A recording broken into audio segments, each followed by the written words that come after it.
देखिए, हम सब माने या ना माने, चाहे ना चाहें, हम इतिहास बन रहे हैं और बना रहे हैं। मतलब हमको देखने में लग सकता है कि यार इतिहास तो बहुत बड़ी चीज़ होती है। काउंसलर, एमएलए, इस वक्त देश में पूरे में 3-4 हज़ार एमएलएज हैं, कितने हज़ार काउंसलर्स होंगे। देखने में लग सकता है कि ये हमारा होना, हमारा अपना वजूद तो छोटा सा है। हमको इतिहास थोड़ी बना रहे हैं। हम तो अपनी लड़ाई कर रहे हैं, राजनीतिक लड़ाई लड़ रहे हैं, या जो छोटे मोटे हमारे इश्यूज़ हैं, अपने मोहल्ले को साफ करने की लड़ाई लड़ रहे हैं। देखने में लग सकता है, पर यकीन मानिए ये हकीकत है कि हम एक बहुत बड़ी राजनीतिक कहानी का हिस्सा बन चुके हैं, हम चाहे नहीं चाहें। ठीक 100 साल पहले, आज हम 2024 में, याद करो 1924, इतिहास थोड़ा बहुत सबने पढ़ा ही है। क्या हो रहा होगा? एक 18 साल का, 22 साल का लड़का एक जगह बम फोड़ के आगरा में चिपके बैठा होगा किसी छुटके से कमरे में। एक इलाहाबाद से, एक पंजाब से चला था, एक इलाहाबाद से चला था, दोनों आगरा में मिल रहे थे। कमरे में बैठ के सोच रहे होंगे, यार कुछ और करना चाहिए, ये अंग्रेज़ों ने सुना नहीं, हमने जो बम फोड़ा उससे हमारे ऊपर ज़्यादा वो आ रहा है, कुछ करना चाहिए। फिर उन्होंने कुछ किया होगा, फिर जाके असेंबली में धमाका किया होगा, फिर बड़ा मुकदमा लड़ा होगा। आज 100 साल बाद, उस समय 100 साल पहले की दो लड़कों की छोटी सी बातचीत, मतलब उस वक्त क्या भगत सिंह और चंद्रशेखर आज़ाद को एहसास भी होगा कि वो कितने बड़े इतिहास का हिस्सा बन रहे हैं। उस वक्त तो लड़कपने में था, भाई देश से प्यार है और कुछ करना है। मतलब भगत सिंह और चंद्रशेखर उस वक्त, जहाँ मतलब जितनी बड़ी महान आत्माएं थीं, उन पे तो अहंकार बिल्कुल भी नहीं था, डेडिकेशन इतना था। पर कल्पना करके देखो ना, 100 साल पहले दो लड़के आगरा के किसी घर में, एक पंजाब में बम फोड़ के गया है, एक इलाहाबाद से कुछ करके आया है, अंग्रेज़ों को किसी को मार पीट के आया है, दोनों बैठे हैं और वहाँ आगरा के किसी कमरे में, किसी छुटके से कमरे में, पीछे घर में भी नहीं, घर के भी पीछे बने हुए किसी कमरे में छुप के रह रहे हैं। कोई चुपचाप उनको खाना दे जाता है। वो उनको ये नहीं होगा कि एहसास कि हम किसी बड़े इतिहास की कहानी का हिस्सा बन रहे हैं। उनको तो यही था, भाई दिल में कुछ है देश के लिए, वो कर रहे हैं और उस पर जान भी मिटा देंगे, लेकिन मर जाएंगे, लेकिन करेंगे जरूर। आप चाहो नहीं चाहो, मानो मत मानो, आप एक बड़ी ऐतिहासिक कहानी का हिस्सा हो। अब आप याद करके देखो, जो गोपाल भाई ने कहा, मैं उसको थोड़ा सा कनेक्ट करने की कोशिश कर रहा हूं।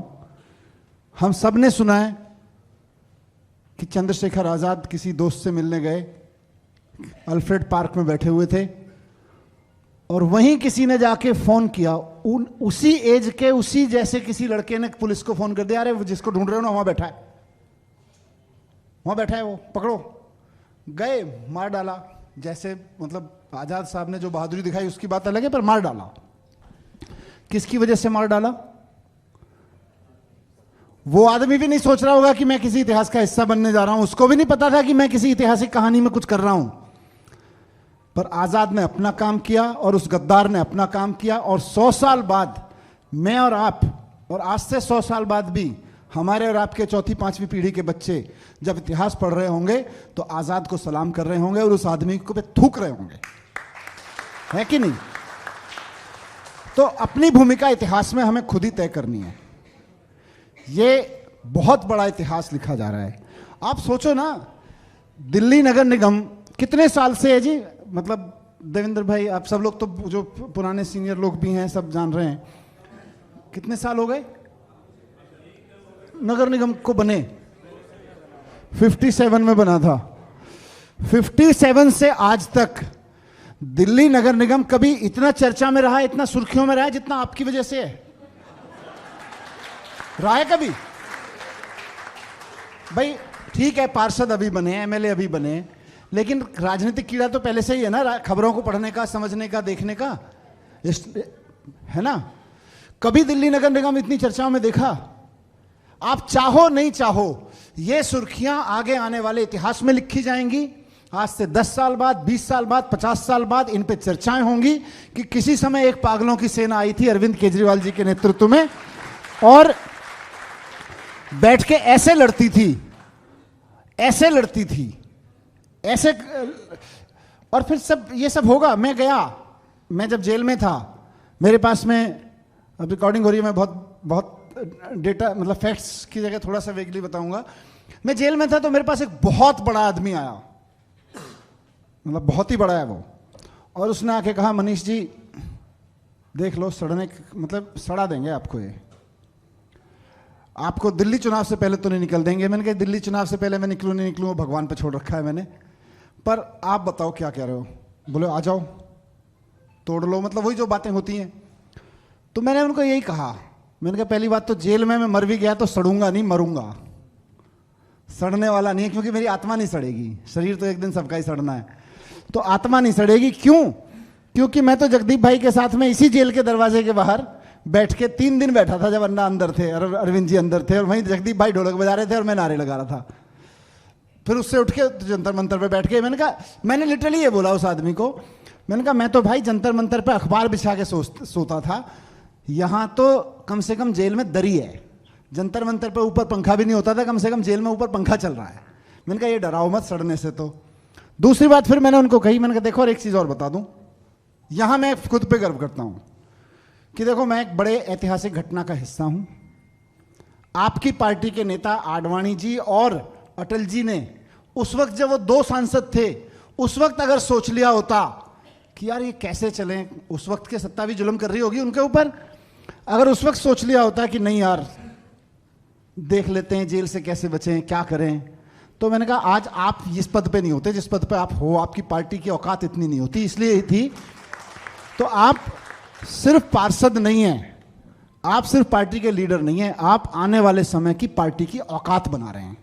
इस औकात को कम मत होने दीजिए, परिस्थिति आएंगी तमाम, जैसे मैंने बोला, मतलब मैं किसी अहंकार में नहीं कह रहा, लेकिन फिर भी आप कई, मेरे को किसी ने बोला आके, मैं मिल रहा था जब 1-to-1 पार्षदों में एमएलए से ही, कि भैया हमसे भी कह रहे थे, हमने तो कह दिया हमारा नेता तो 17 महीने जेल रख के आ गया, तो उससे ज़्यादा थोड़ी रख लोगे। तो होगी बात, हमारा नेता तो 6 महीने जेल में रह के आ गया, उससे ज़्यादा थोड़ी रख लोगे, तो हो गई बात। तो कहने का मतलब यह है कि हमें अपनी भूमिका खुद ही तय करनी है कि इतिहास में हम किधर खड़े होंगे। इतिहास में हम, मुझे लगता है हमारे बच्चे भी गर्व करें, सब गर्व करें, उस तरफ खड़े हों और सही जगह खड़े हैं। और बहुत अच्छी बात यह है कि आज मैं, अगर पहले भी मैंने बोला था कि जेल में जब मुझे कोई इस तरह की बात करता था तो दिमाग में तो लगता ही था अच्छा यार दिल्ली चुनाव से पहले नहीं छोड़ेंगे, ओके ओके, अब इन्होंने इतना तो कर ही रखा है, चलो देखते हैं। तब तक टीवी पे दिख जाता था प्रवीण भाई, बंटी भाई, कोई ना कोई दिख जाते थे टीवी पे, संघर्ष कर रहे हैं, वो चढ़ने की कोशिश कर रहे हैं, पुलिस के बैरिकेड तोड़ने की कोशिश कर रहा है अंकुश कहीं से, तब तक दिख जाता था। मुझे लगता था मैं तो जेल में ही पड़ा हूँ, ये देखो ना ये रोज लड़ रहे हैं यहाँ, डंडे खा रहे हैं रोज। फिर मुझे लगता था कि यार इस बारे में तो चिंता ही क्या करनी है। तो हमें एक दूसरे को देख के तो सीखना है, एक परिवार की तरह रह के सीखना है, और एक ही सपना है। जो बात गोपाल जी ने कही, हमारा सौभाग्य है, और हम आज से 20 साल माने 25-50 साल बाद, 100 साल बाद, हम में पता नहीं 100 साल बाद तो कोई जिंदा रहने वाला है नहीं, पर वो पीढ़ी जो आम आदमी पार्टी की होगी 50-100 साल बाद की, वो इस बात पे वो करेगी कि हाय हम अरविंद केजरीवाल के समय पे क्यों नहीं हुए, करेगी ना।